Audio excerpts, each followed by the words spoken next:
All right, Grasshoppers. No, this is not Hulk Hogan on the show today. It's our buddy Mark Puttenvink. So I do need to make sure everybody that they're tuning in the first time to see Mark.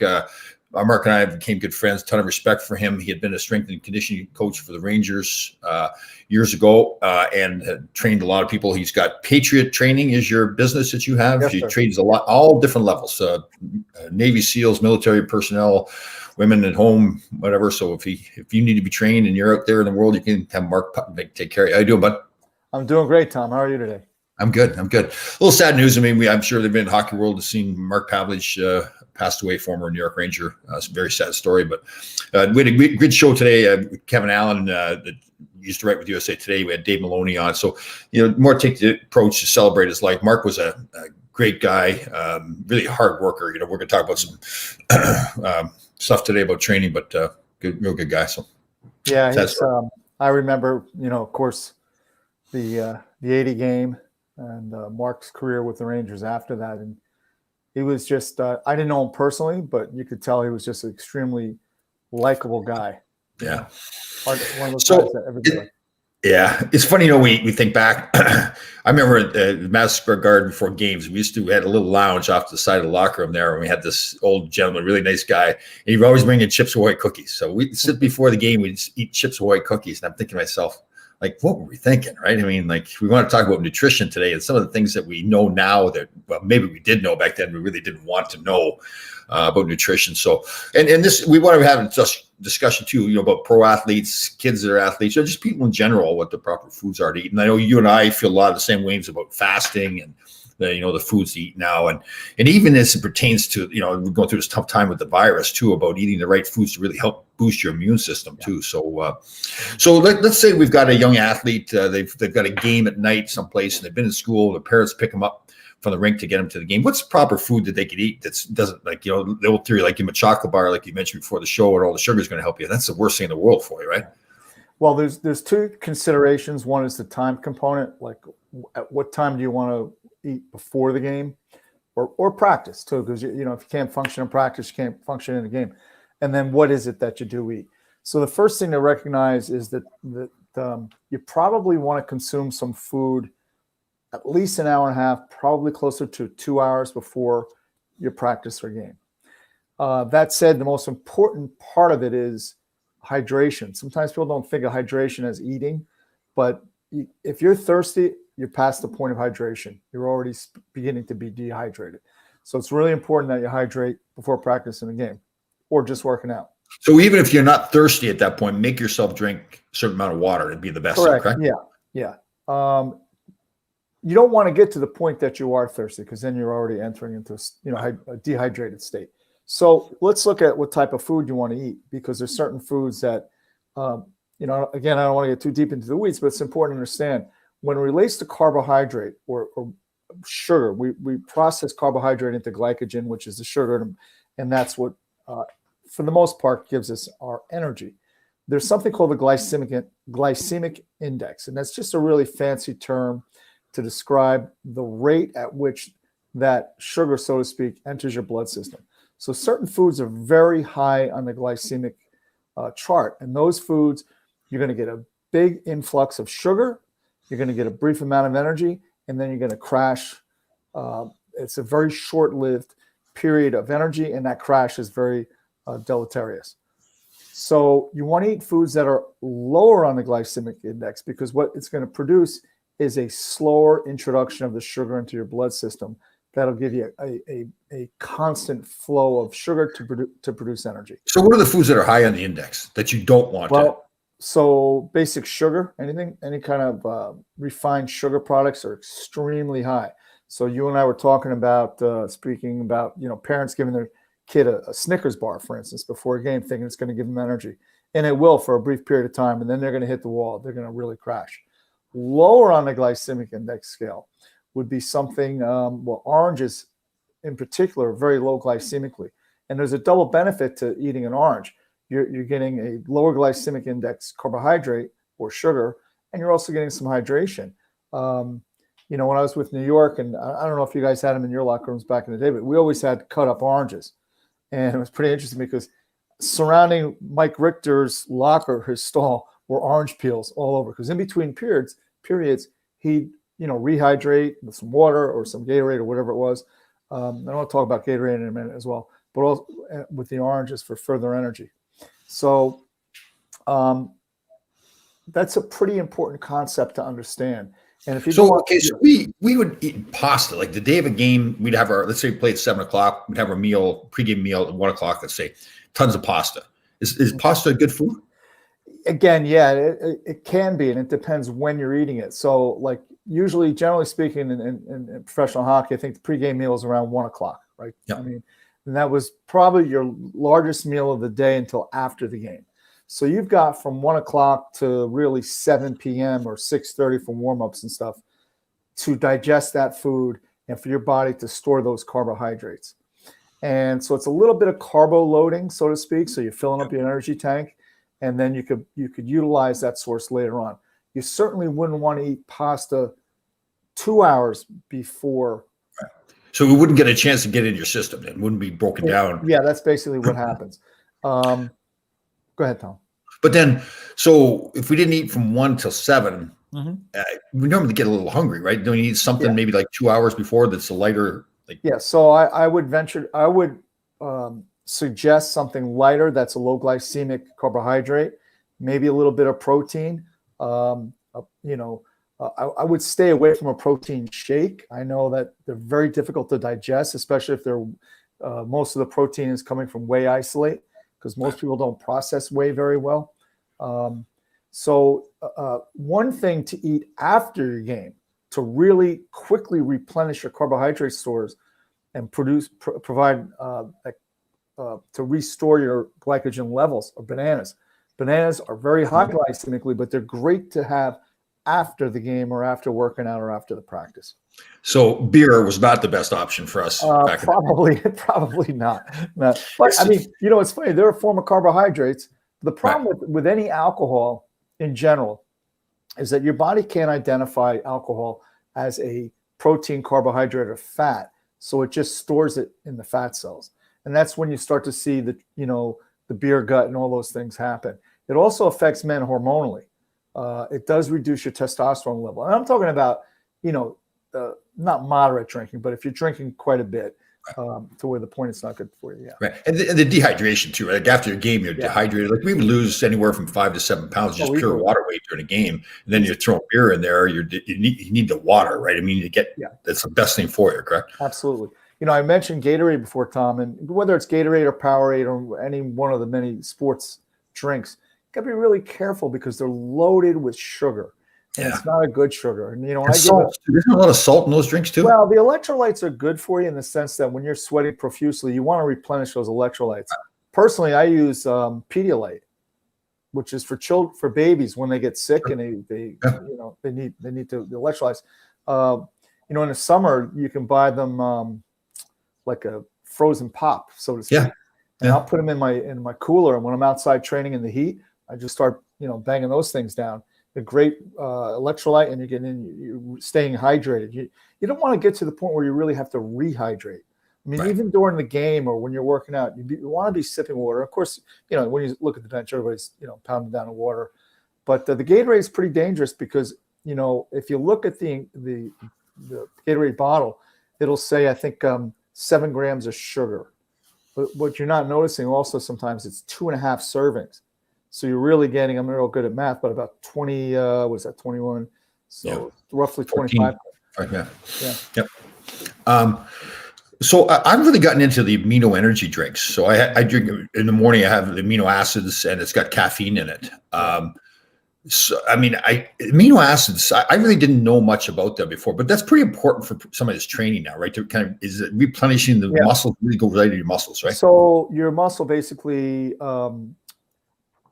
is constructed out of amino acids. So when you're training, there's you're actually tearing tissue. It's called hyperplasia. You're making a little micro trauma, and that's why you may get sore. People confuse the soreness with lactate. It's really lactate doesn't burn. That's not the burn. The burn comes from a little bit of micro trauma. So when you're doing resistance work, right? You're weightlifting. You're actually causing some micro trauma. So there's actually a little drop in your performance. And then your body has a capacity to have something called supercompensation. And that's where it repairs itself to become stronger. So the repairing occurs with, in most part, amino acids. So it's really critical that your amino acid base in your system is very strong. So I strongly encourage supplementing like you do the amino acids, especially when you're doing a lot of resistance training. Yeah. So, and it makes sense. And as you get older, it's even more so, right? Your body doesn't make as much of a lot of things, including the amino acids, right? Yeah. Right. And amino acids primarily, so for people that are more plant-based with their foods, they have to do some kind of food combining. So if they're eating plants and nuts and stuff, you can get the amino acid profile you need without eating meat, but you have to combine the correct ones to make sure you're getting a complete profile. So you can get amino acids by eating foods, right? So foods like steak and that have beef have more amino acids. Yeah, eggs. Eggs have what they call bioavailability. That's the highest rating. I think it's like 98%, which is very, very high. Good. Yeah. Excellent. And so go back to like a youth athlete, you and I are both big on fasting, right? And not just, I think sometimes people get confused thinking that fasting is just about losing weight and burning fat, but there's all the other health benefits we've talked about, regenerating cells in your body, creating more human growth hormone and all that stuff. But for a young athlete, fasting probably isn't a good idea, right? I mean, like if especially just the timing of your meal, if you're playing a game at night, if you don't eat till noon, like you fasted all morning, I guess it would still make sense, right? You have that huge meal. I would say that again, it gets back to, they're in a different stage of life where they need a lot. They need to consume more calories than we do because there's tissue growing, there's bone growing, there's a lot of function in their body that they need to be fueled. It gets back to what is breakfast? Is breakfast a high sugary?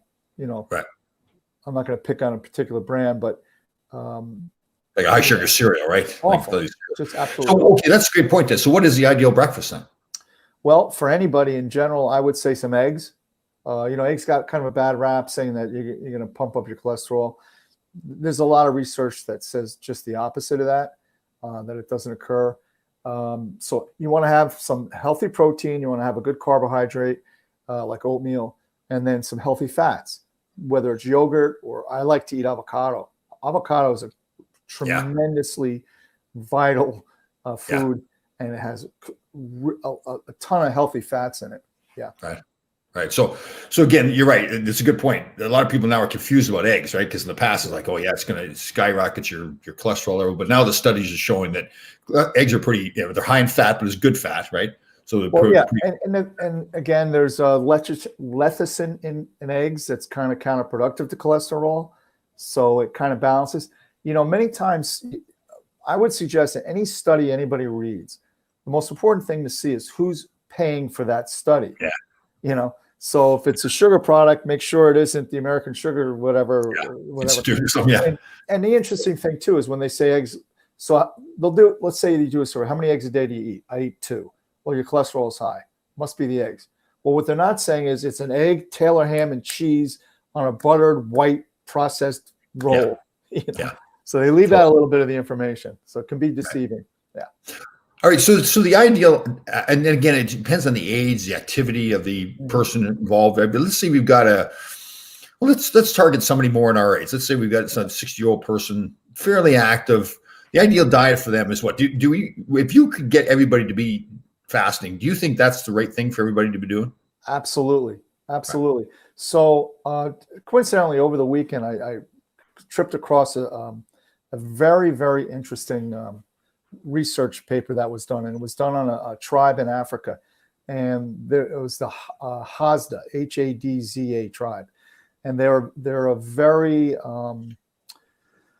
active people. So they're hunter and gatherers to this day, and they'll, in a typical day, probably walk or hike about 10 or so miles every day just to hunt, gather food, and their lifestyle. As it turned out, so they did some blood work and they tracked them, and they were trying to kind of, the research was geared toward to see how many calories a day they're burning compared to the average American. The average American burns about 2,500 calories a day. Turns out they burn about 2,500 calories a day also. So sitting at a desk, if you work in an office place, you're burning about 2,500 calories. Really? Hunting, it's really interesting. And then hunting and gathering and walking the 10 miles and leading a very Spartan life was 2,500 calories. So what the hypothesis is, that's what our bodies are meant to burn. We adapt to our the body can adapt to just about anything. Oh, because they walk so much, they don't burn as many calories. Their body is adapted, correct, to be used to the walking. So okay. the difference is, and it's a pretty simple concept that I buy into, it's calories in, calories out. So they're very lean people because their food sources are very, they're all natural, all right? And they're not consuming more than 2,500 calories or so a day. So their weight and their body composition remains the same. The problem we have here in the United States, by the way, 68% obesity rate in the United States. 68. So that means basically 7 out of 10 people. And the WHO, the WHO, which I don't hold in high regard, but they just came out with a study that 90% of worldwide COVID deaths involved people that were obese. 90%. So that's a topic for another day. But point is, so Americans are burning 2,500 calories in general, but on average, I should say, but they're consuming 35 to 5,000 calories a day. And bad calories in a lot of cases Correct. too, right? A lot of fats, a lot of trans fats and all that. So what helps with the fasting is the autophagy, and also there is a little bit of a mental aspect to it, a spiritual aspect. But it really ensures, it makes it easier to stay in that 2,500 to 3,000 calorie, now, per day caloric intake. Yeah, I agree. Okay, we touched on something there. So all different kinds of fats, right? This is something that fascinates me. So there's trans fats, and then there's polyunsaturated fats, monounsaturated fats, and saturated fats, right? Saturated fats, yeah. So saturated fats are okay to a certain limit, correct? Yes. And where do the saturated fats come from? What kind of foods? Mostly red meat. Okay. Mostly red meat. And trans fats, we'd rather not have any trans fats, correct? No, trans fatty acids are extremely, extremely dangerous to our cardiovascular system. They are hydrogenated. So if you recall margarine, and again, this is where things change over time. I mean, there was a time, like my father suffered from cardiovascular disease, and his doctor put him on, said nothing but margarine, no longer any butter in your diet. Turns out margarine is completely, it's a stick of trans fatty acid. And it does an incredible amount of damage, because what happens is that type of butter replacement, so to speak, is liquid. So to make it solid, to make it into a bar, they hydrogenate it. And that's when it becomes a trans fatty acid. And trans fatty acids are very damaging to our cardiovascular system. So trans fats are processed meats, baked goods, like muffins you get from a store. Correct. Yeah. So a lot of anything that's hydrogenated, when you look at a package, if it says anything that says partially hydrogenated, that indicates there's some trans fatty acids in there. And I always tell people, make sure you're reading ingredients. And the best part about, if you get into the lifestyle that you and I have adapted of fasting and only eating organic foods and things that aren't processed, when you pick up an avocado, there's no ingredient list on it. Yeah. You know what I mean? So it really makes it very simple. Yeah. I know. And I do, I think you do too. I chart my calories too and everything, and I use an app. So it'll take the salmon I eat or the avocado, and it raises the fat level. So you're looking at your pie chart with your fats, your carbs, and your protein. And you're kind of like, oh man, that's a lot of fat. But those are good fats, right? Those are yeah. Right. So there's the keto diet, which I'm sure everybody's heard of. It's a ketogenic diet where you completely cut out carbs primarily, and you're living on a high fat, medium protein diet. It's very effective for certain people, personally, I think you got to be somewhere in the middle of all this. Right.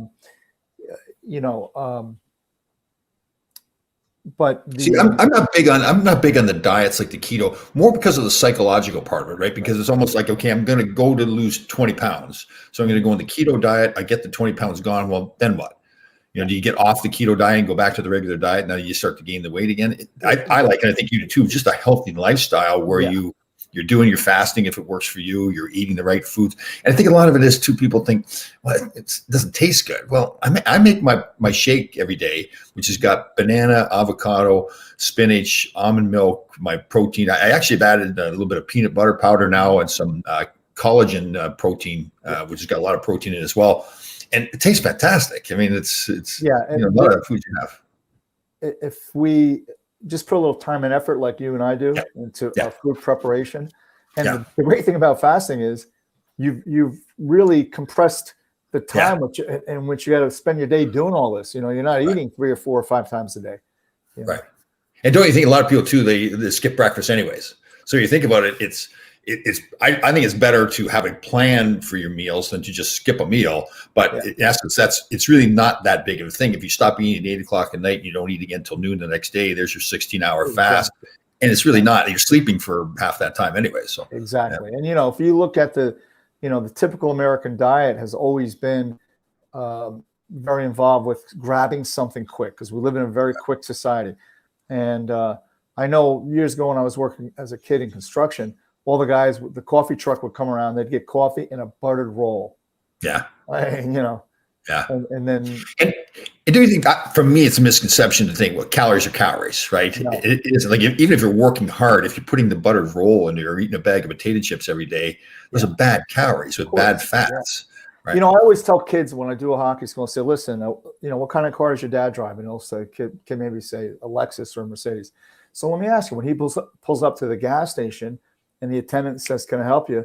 Does he tell him, hey, put anything in there? I don't care. Water, donkey pee. I don't really care. No, just give me high test. And that's a car. This is our body. I tell him, if you owned a $3 million racehorse, would you let it stay up all night eating chips and drinking beer? Good point.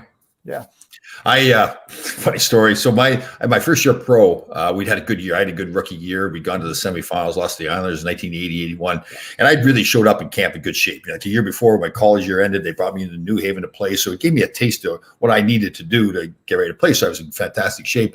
But back then, the old guys, they would just hang up the skates and do nothing all summer long, come back fat and out of shape, and they'd have a longer training camp, 2 days, more games, work themselves into shape, play. So, of course, I think I'm Mr. Veteran Player now. So I go back up to Marquette, Michigan with all my buddies up there and sit around and drink beer and eat potato chips. Showed up. So the worst storm possible. Herb Brooks is coming in now. My second year, I've decided I'm a veteran player. I didn't need to work out. I could eat whatever I wanted to eat.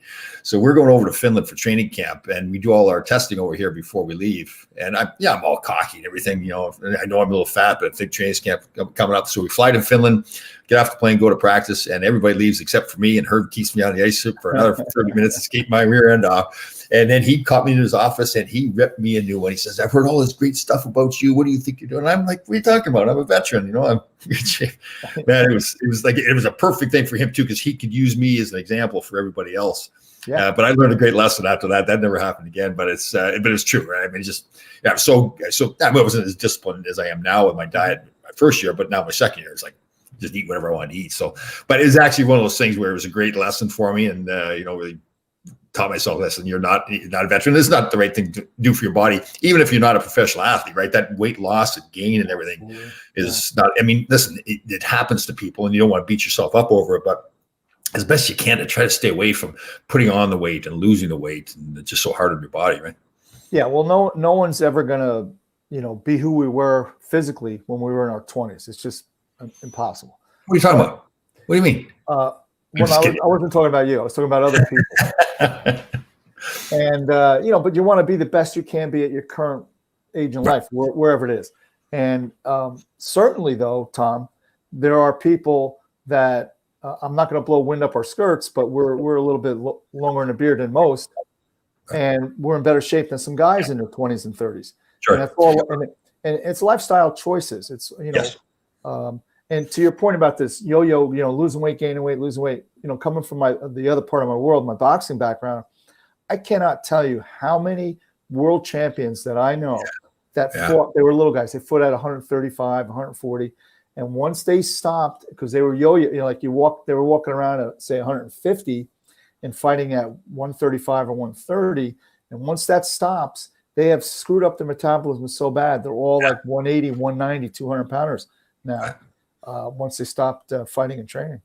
Right. But that is true. I'm glad you brought up that point that you do hear some guys in the gym, or not just guys in the gym or whatever, they say, well, I'm 50 years old now, so I'm not going to be able to lift as much weight. That's just not accurate, right? I mean, yes, you are right. You can't be like you were in your 20s. So there's two people we can refer to. One's Jack Lalanne. I mean, on his, what is it? I forget, his 70th birthday, and he was still relatively young for Jack Lalanne. He swam across from Alcatraz or whatever with 70 rowboats filled with people, and he dragged them across the river at 70. And then there's a woman out there, very attractive African-American woman, and she didn't start training until she was like 60 years old. I think her sister had died or something. Yeah. What's her name? I don't know, but I know who you're talking about. I've seen her on the internet doing pull-ups and all kinds of deadlifts and everything like that. She's in her 80s now, yeah. So it's again, and people talk about having a special gene or a magic gift or whatever. I guess some people have a little bit extra, but man, it's the work. It's not. There's nothing. Yeah. Right. It's so again, so Mitch Aguiar, who you met, his motto, and it's pretty common SEAL motto, mindset is everything. And it is so true. I mean, I'm writing something now, and it has to do with a lot of mindset and stuff like that. And, to challenge yourself physically and mentally every day. So you challenge yourself in the gym, but you can also challenge yourself out of the gym. So one of the things any kid can do is to put up a pull-up bar in their bedroom. And every time they walk into the bedroom, they have to stop and do 2 pull-ups or 3 pull-ups or whatever they can do. And every time they leave, they got to stop and do. And over the course of a day, they may end up doing 50 to 60 to 100 pull-ups and and then like the mental part of it is look at your phone instead of, just turn my light on. Look at your phone, go to 3 contacts a day, memorize it so you never have to look them up again. And then after a month, you've got 90 phone numbers stuck in your head that you can call up on recall. Yeah. Is it practical? Do you really need to do that? No, you can just go to your phone, but it keeps your mind, because your mind's a muscle too. I think that's so important. Like, I've had a lot of concussions. My father had dementia when he passed away. And so I'm more conscious now about, like, I'll play these little mind games like wordscapes or whatever. So you just exercise your mind the same way you exercise your body. That's the best thing you can do. Yeah. Yeah. Great. Once again, you're an educational man, educating everybody around the world. Again, patriottraining.com is where Patriot Training Systems. patriottrainingsystems.com. They can go to find you there. Yes. And the great Mark Puttenvink, he is doing a movie. He's going to play Hulk Hogan in the movie. No. It's going to be Ben Hogan, the 135-pound golfer back in the day. There you go. Good to see you again, bud. Always. Thanks, Tom.